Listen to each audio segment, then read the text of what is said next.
Hi students, அனைவருக்கும் இனிய காலை வணக்கம்.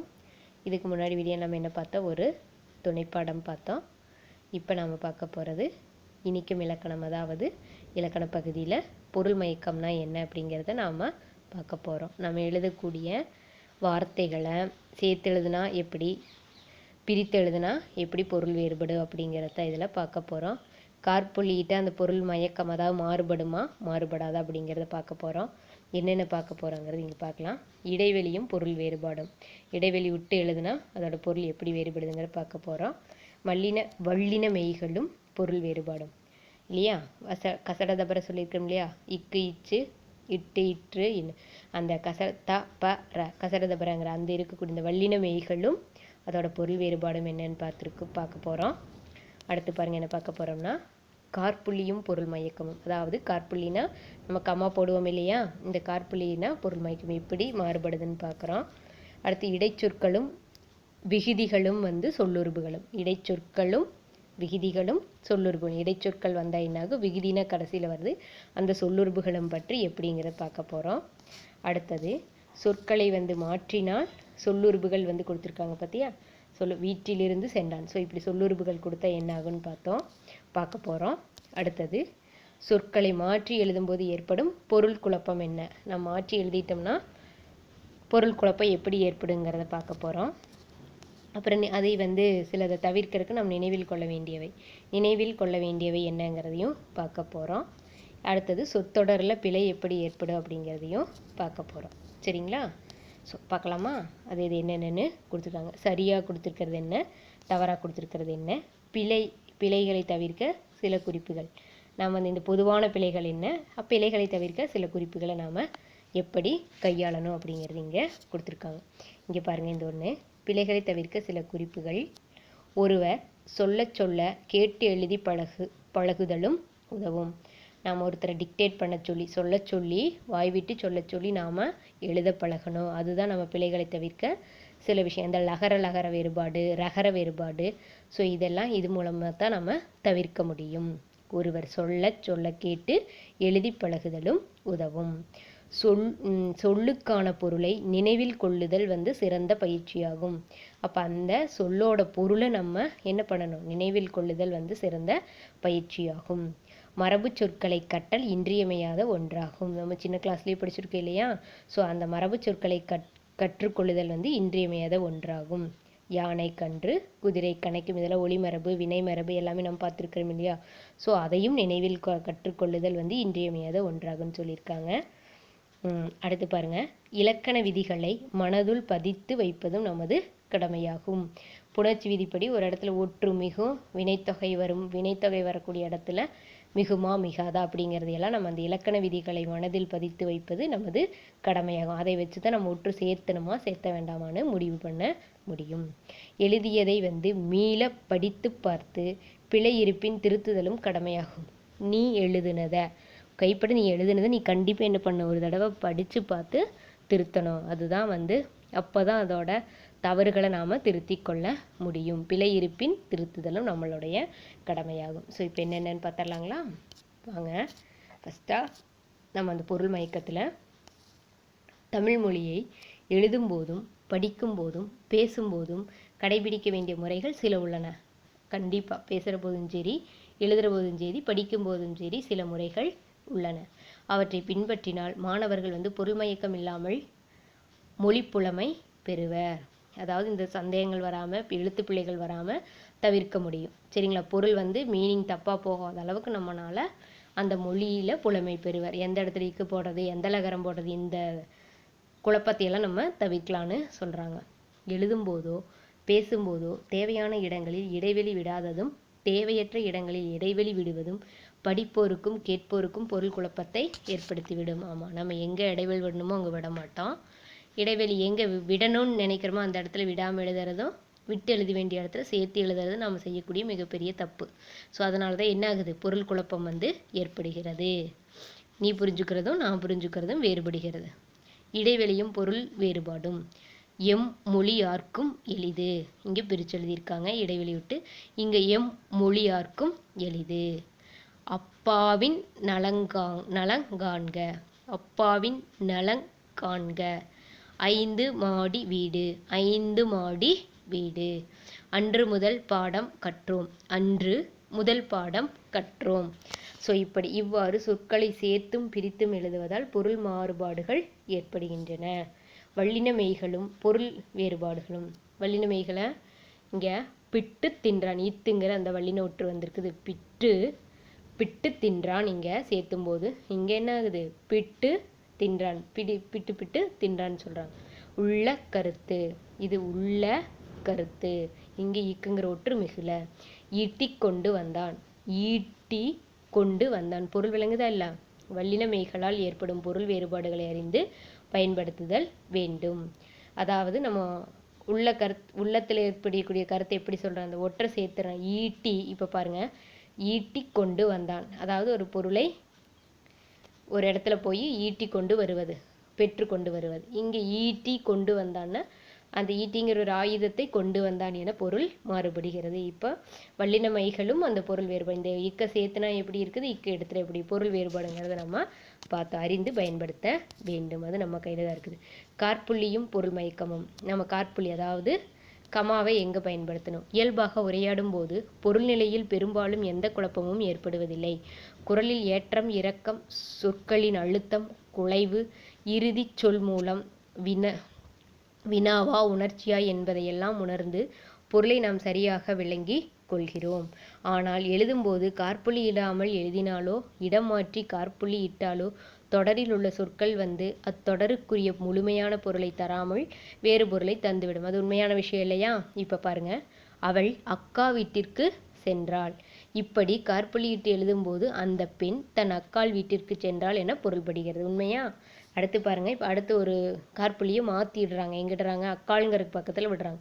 அவள் அக்காள் வீட்டிற்கு சென்றாள். இத்தொடரில் அந்த பெண்ணின் அக்காள் தனது வீட்டிற்கு சென்றாள் என பொருள் வேறுபடுவதை அறியலாம். விளங்குதா? அவள் அக்காள், அந்த அக்கா வந்து இப்போ அந்த பெண்ணின் வீட்டிற்கு, தனது வீட்டிற்கு சென்றாள். அந்த பெண்ணின் அக்காள் தனது வீட்டிற்கு சென்றாள் என பொருள் வேறுபடுவதை அறியலாம். எனவே நிறுத்தற்குறிகளை உரிய இடங்களில் இட்டும் இடாமலும் எழுதி பொருள் மயக்கம் ஏற்படாமல் பார்த்து கொள்ள வேண்டும். இடைச்சொற்களும் விகுதிகளும் சொல்லுருபுகளும். தமிழில் உள்ள சில இடைச்சொற்கள், சொல்லுருபுகள், விகுதிகள் ஆகியவற்றை தொடர்களில் சொற்களில் சேர்த்தும் பிரித்தும் எழுதுவதால் பொருள் வேறுபாடுகள் தோன்றுகிறது. இப்போ விடும் அப்படிங்கிறது என்ன சொல்லியிருக்காங்கன்னு பாருங்க. தன் தவற்றினை உணர்ந்து விடுவானாயின் நன்று. இங்கே அடுத்து தன் தவற்றினை உணர்ந்து விடுவானாயின் நன்று பிரிச்சும் எழுதியிருக்காங்க. தன் அப்படிங்கிறது பாண்டியன் தன் கவிதையை படித்தான். பாண்டியன் தன் கவிதையை படித்தான். சேர்த்து எழுதியிருக்காங்க, பிரிச்சும் எழுதியிருக்காங்க. தான், கண்ணன் தான் எழுதுவதாக சொன்னான். கண்ணன் தான் எழுதுவதாக சொன்னான். கண்ணன் தான் எழுதுவதாக சொன்னான். இங்க கண்ணன் தான் எழுதுவதாக சொன்னான். பற்றி, குகன் ராமனை பற்றி கூறினான். குகன் ராமனை பற்றி கூறினான். இங்க குகன் ராமனை பற்றி கூறினான். முன், சில குறைகளை மக்கள் முன் வைத்தனர். சில குறைகளை மக்கள் முன் வைத்தனர். சில குறைகளை மக்கள் முன் வைத்தனர். இங்கே என்ன சொல்லிட்டாங்கன்னா முன் வைத்தனர். சில குறைகளை மக்கள் முன் வைத்தனர். இங்கே சில குறைகளை மக்கள் முன் வைத்தனர். விளங்குதா? என்ன பொருள் வேறுபடுதுன்னு? முதல், அன்று முதல் அமைச்சர் வந்தார். அன்று முதல் அமைச்சர் வந்தார். அன்று முதல் அமைச்சர் வந்தார். பால், அவன்பால் கொண்டு சென்றான். அவன்பால் கொண்டு சென்றான். அவன் பால் கொண்டு சென்றான். கண், அவன் கண் பெற்று மகிழ்ந்தான். அவன் கண் பெற்று மகிழ்ந்தான். அளக்கும் படி, படி என்றால் அளக்கும்படி வேண்டினான். அளக்கும் படி வேண்டினான். மூலம், அதன் மூலம் கண்டுபிடிக்கப்பட்டது. அதன் மூலம் கண்டுபிடிக்கப்பட்டது. அவன் கூட கொடுத்தான். அவன் கூட கொடுத்தான். புரியுதுங்களா? ஸோ இப்படித்தான் எந்தெந்த இடத்துல அந்த இடைச்சொற்களும் விகுதிகளும் சொல்லுறுப்புகளும் எப்படியெல்லாம் பயன்படுதுன்னு பார்த்தோம், எப்படியெல்லாம் பயன்படுத்தியிருக்காங்கன்னு பார்த்தோம். இப்போ இதில் அடுத்து நம்ம பார்க்குறது இடைச்சொற்கள் பார்த்தாச்சு, இடைச்சொற்களும் விகுதிகளும். அடுத்து நம்ம இதில் பார்க்க போகிறது சொல்லுறுப்புகள். வீட்டிலிருந்து சென்றான். வீட்டில் இருந்து சென்றான். இத்தொடரில் அமைந்துள்ள வீட்டிலிருந்து என்ற சொல்லை சேர்த்தும் பிரித்தும் எழுதும்போது இருவேறு பொருள்கள் உணர்த்துவதை காணலாம். உண்மையாக காணலாமா? பாருங்க, சொற்களை மாற்றி எழுதும்போது ஏற்படும் பொருள் குழப்பம். நம்ம மாற்றி எழுதிட்டோம்னா என்ன ஆகுது? பொருளை குழப்பம் ஏற்படுகிறது. தொடர்கள் அமைக்கும் போது தேர்ந்தெடுத்த சொற்களுக்குரிய எளிதான பொருளையும் தொடரமைப்பு மாறாமல் அமைத்தல் வேண்டும். ஆண்டுதோறும் மறைந்த தி. ஜானகிராமன் நினைவாக கூட்டம் நடைபெறும். இத்தொடரில் உள்ள பொருட்பிழையை அறிய முடிகிறதா? தி. ஜானகிராமன் ஆண்டுதோறும் மறைந்தார் என்னும் தவறான பொருள் அமையும்படி வந்துள்ளது. மறைந்த தி. ஜானகிராமன் நினைவாக ஆண்டுதோறும் கூட்டம் நடைபெறும் என்றே அமைந்திருத்தல் வேண்டும். அப்படி இல்லாமல் இருந்தனால பொருள் மாறுபடுகிறது. ஒவ்வொரு தொடரிலும் எழுவாய் பயனிலை செய்யப்படு பொருளாகியவை அமைந்திருக்கும். சில தொடர்களில் எழுவாய் மறைந்து வருவதும் உண்டு. கீழ்காணும் தொடர்களை புரிந்து கொள்ள முடிகிறதா? பாருங்க, ராமனுடன் லக்குவனும் காட்டிற்கு பணிவிடை செய்ய புறப்பட்டான். பணிவிடை செய்ய ராமனுடன் லக்குவனும் காட்டிற்கு புறப்பட்டான். காட்டில் ராவனுக்கு பணிவிடை செய்ய லக்குவனும் புறப்பட்டான். காட்டில் ராமனுக்கு பணிவிடை செய்ய லக்குவனும் புறப்பட்டான். ராமனுக்கு பணிவிடை செய்ய லக்குவனும் காட்டிற்கு புறப்பட்டான். இத்தொடர்கள் ஒவ்வொன்றும் ஒவ்வொரு பொருளை தருகின்றன. 4ஆம் தொடர் தவிர்த்து பிற தொடர்கள் உணர்த்தும் பொருள் முழுமையாக வெளிப்படவில்லை. 4ஆம் தொடரில் என்ன? 1, 2, 1, 2, 3 4ஆம் தொடர். ராமனுக்கு பணிவிடை செய்ய லக்குவனும் காட்டிற்கு புறப்பட்டான். இத்தொடர்கள் ஒவ்வொன்றும் ஒவ்வொரு பொருளை தருகின்றன. 4ஆம் தொடர் என்ன? முழுமையாக வெளிப்படவில்லை. முதல் தொடர் காட்டிற்கு பணிவிடை செய்ய ராமனுடன் லக்குவனும் சென்றான் என்னும் பொருளையும், 2ஆம் தொடர் யாரோ ஒருவருக்கு பணிவிடை செய்ய ராமனுடன் லக்குவனும் சென்றான் என்னும் பொருளையும், 3ஆம் தொடர் காட்டில் உள்ள ராமனுக்கு பணிவிடை செய்ய லக்குவனும் புறப்பட்டான் என்னும் பொருளையும் தருகின்றன. ஸோ அதனால் இந்த மாதிரி பொருள் குழப்பம், சொற்களை மாற்றி எழுதும்போது ஏற்படும் பொருள் குழப்பம் என்னங்கிறத பார்த்தோம். சரிங்களா? அடுத்து நம்ம இதில் நினைவில் கொள்ள வேண்டிய குறிப்புகள்னு கொடுத்துருக்குறாங்க. அதாவது பிரித்தால் மெய் வீதி பெற்று வந்தால் வினைத்தொகைன்னு பார்த்தோம். சரி, பண்புத்தொகை. 3 காலம் காட்டி வந்தால் வினைத்தொகை. நான் பகுவதூர் உட்பக்கணம் எடுக்கும்போதும் இலக்கண குறிப்பு எடுக்கும்போதும் சொல்லியிருக்கேன். இலக்கண குறிப்பு எடுக்கும்போது சில விதிமுறைகளையும் சொல்லியிருக்கிறேன். ஸோ அதை திரும்ப நீ ரீகால் பண்ணி பார்த்துக்கோ. பண்புத்தொகைனா பிரித்தால் மெய் விகுதி பெற்று வந்தால் பண்புத்தொகை. வினைத்தொகைனா என்ன? 3 காலம் காட்டி வந்தால் வினைத்தொகை. அப்போ பண்புத்தொகை வினைத்தொகையாக வரும் சொற்கள் ஒரு சொல் என்னும் தன்மை கொண்டவை. எனவே அவற்றை பிரித்தெழுத கூடாது. இப்போ செங்கடல் அப்படின்னா செம்மை கூட்டல் கடல். அதைய செங்கூட்டல் கடல்னு பிரித்து எழுத கூடாது, தவறு. கத்துக்கடல், கத்து கூட்டல் கடல்னு பிரித்து எழுத கூடாது. பெயர்ச்சொல் வினைச்சொல் ஆகியவற்றிற்கு இடையில் நின்று பொருளை தெளிவாக உணர்த்தி நிற்கும் இடைச்சொற்களை சேர்த்து எழுத வேண்டும். அணங்கு கொள். சரி, அணங்கு கொள்னு பிரித்து எழுதக்கூடாது. இடைச்சொல்லுடன் சொற்களை சேர்த்தே எழுத வேண்டும். பேசியபடி பணம் கொடுத்தான், பேசியவாறு. அடுத்து பேசியபடி பணம் கொடுத்தான், அது படியளவாயிரு. ஸோ அது அப்படி என்னங்கிறத இடைச்சொல்லுடன் சொற்களை சேர்த்தே எழுத வேண்டும், பிரித்தெழுதக்கூடாது. உடம்படுமெய்கள் அமைந்த சொற்களில் உடம்படுமெய்களை சேர்த்துத்தான் எழுத வேண்டும். மணி அடித்து சென்றான், அதாவது ஒலி எழுப்புதல். மணி அடித்து சென்றான், மணி என்பவன் யாரையோ அறைதல் அப்படிங்கிற மாதிரி ஒரு சேர்த்துத்தான். உடம்படுமை அமைந்த சொற்களில் உடம்படுமைகளை என்ன பண்ணணும்? சேர்த்துத்தான் எழுத வேண்டும். பன்மையை உணர்த்தும் கள் விகுதி சேர்ந்த சொற்களை பிரிக்காமல் எழுத வேண்டும். இறுதியில் நம்ம கல் சேர்த்து எழுதுவோம் இல்லையா? ஈக்கள் மொய்த்தன, இக்க பிரித்து எழுதக்கூடாது. தெரியா? குரங்குகள் உண்டன, குரங்குகள் உண்டனன்னு அந்த விகுதியை நம்ம என்ன பண்ணக்கூடாது? ஒருமைனா ஒன்று, பன்மைனா நிறையா. அப்போ பன்மை உணர்த்தக்கூடிய அந்த கல் விகுதிகள் சேர்ந்த சொற்களை நம்ம என்ன பண்ணக்கூடாது? பிரித்து எழுதக்கூடாது. சரி, பிரிக்காமல் எழுத வேண்டும், பிரித்து எழுதக்கூடாது. இரட்டை கிளவியில் சொற்களை சேர்த்து எழுத வேண்டும்.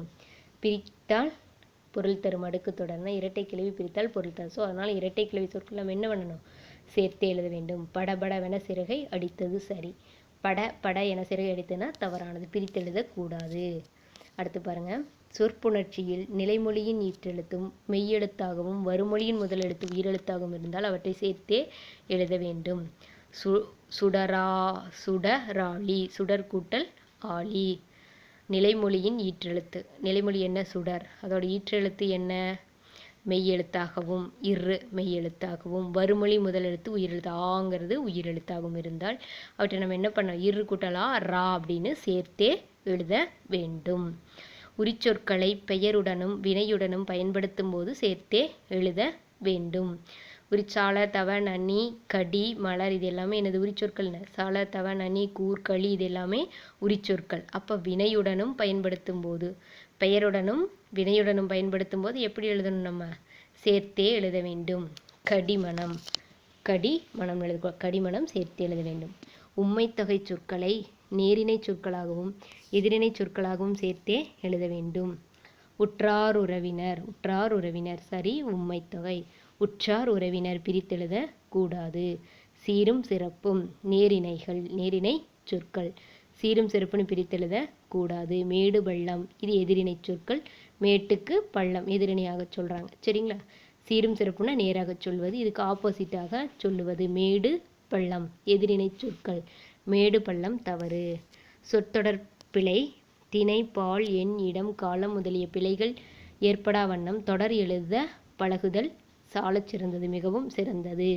கீழுள்ள தொடர்களில் பிழையானவையே அல்லவா சிந்தியுங்கள். கோவலன் மதுரைக்கு சென்றது. பறவைகள் வந்து நெல்மணிகளை வேகமாக கொத்தி தின்றது. குதிரையும் யானையும் வேகமாக ஓடியது.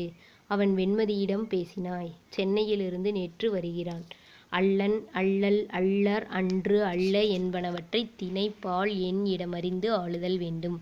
அவள் அல்லன் அவள் அல்லல் அவர் அல்லர் நாய் அன்று நாய்கள் அல்ல. ஸோ அது என்னும் வேற்றுமை உருபு அஃறிணைக்கு உரியது. வரும் சொல் உயர்திணையாயின் அது என்னும் உருபினை பயன்படுத்துதல் கூடாது. எனது வீடு அரசரது மாளிகை என்று எழுதலாம். ஆனால் எனது மனைவி அரசரது மகள் என்றெழுதுதல் பிழை. மனைவி மகன் உயர்திணை. இத்தொடர்கள் எவ்வித குழப்பமும் இல்லாமல் அமைக்கப்பட வேண்டும். தொடர் எவ்வித குழப்பமும் இல்லாமல் அமைக்கப்பட வேண்டும். இரண்டாவது குழந்தையிடம் கேள்வி கேட்டான். குழந்தையிடம் இரண்டாவது கேள்வி கேட்டான். முதல் இரண்டு சொற்கள் வந்து இடம் மாறியதால் தொடருக்கான பொருள் மாறுகிறது. அவன் அருகில் இருந்தான். அவன் அருகாமையில் இருந்தான். அருகில் என்பதற்கு எதிர்ச்சொல் அருகாமை. இவ்வேறுபாடு தெரியாவிடின் தொடரின் பொருள் மாறிவிடும். பேருந்து மோதி மிதிவண்டியில் வந்து சென்றவர் காயம் என்னும் தொடரும் பிழையானது. பேருந்து மோதியா மிதிவண்டியில் சென்றார். மிதிவண்டியில் சென்றவர் பேருந்து மோதி காயம் என்று எழுத வேண்டும். பேருந்து மோதியா மிதிவண்டியில் சென்றார். மிதிவண்டியில் சென்றவர் பேருந்து மோதி காயம் என்று எழுத வேண்டும். ஸோ இதெல்லாம் நம்ம இடம் அறிந்து அந்த சொற்றொடர் பிழைகளை நம்ம முறையாக எழுதணும் அப்படிங்கிறத சொல்லியிருக்காங்க. பொதுவான பிழைகள் என்னன்னு பாருங்க. சுடுதண்ணீர் என்று எழுதுவதும் பிழையே. தண்ணீர்னா குளிர்ந்த நீர். சூடும் குளிருமாக நீர் எப்படி இருக்க முடியும்? நடு சென்டரில் நின்றார். நடு என்பது தமிழ், சென்டர் என்பது ஆங்கிலம். அப்போ இரண்டிற்கும் ஒரே பொருள். நடுவில் நின்றான் என்று எழுதினாலே போதும். இப்படி நம்ம தவறாக நம்ம பொதுவாக இந்த பிழைகள் நம்ம பண்ணிட்டு இருக்கிறோன்னு சொல்கிறாங்க. ஒரு வரியின் இறுதியில் உள்ள சொல்லை பிரித்து எழுதுவதாக இருந்தால் பொருள் கெடாதபடி பிரிக்க வேண்டும். நம்பியார் கூட சென்றார் என்பதற்கும் நம்பி யார் கூட சென்றார் என்பதற்கும் பொருள் வேறுபாடு உண்டு. வினைத்தொகை சொல்லுக்கிடையில் வந்து வல்லினம் மிகக்கூடாது. வினைத்தொகை சொல்லுக்கிடையில் என்ன ஆகாது? வல்லினமானது மிகக்கூடாது. சரி தவறு. அதாவது அதுக்கு எடுத்துக்காட்டு கொடுத்துருக்காங்க. திருவளர் செல்வன் செல்வி. திருவளர் செல்வன்கிறது தவறு. ஸோ அங்கே வினைத்தொகையில் என்ன ஆகாது? 3 காலம் வினைத்தொகை 3 காலம் காட்டி வர. அப்போ அந்த இடையில வல்லினமானது மிக கூடாது. திருநிறை செல்வன் செல்வி. திருநிறை செல்வன் செல்வி தவறானது கொடுத்துருக்காங்க. இப்போ நாம் பிழை தவிர்க்க சில குறிப்புகள் பார்த்தோமா? ஒருவர் சொல்ல சொல்ல கேட்டு எழுதி பழகுதல் உதவும். சொல்லுக்கான பொருளை நினைவில் கொள்ளுதல் சிறந்த பயிற்சியாகும். மரபு சொற்களை கற்றல் இன்றியமையாத ஒன்றாகும்.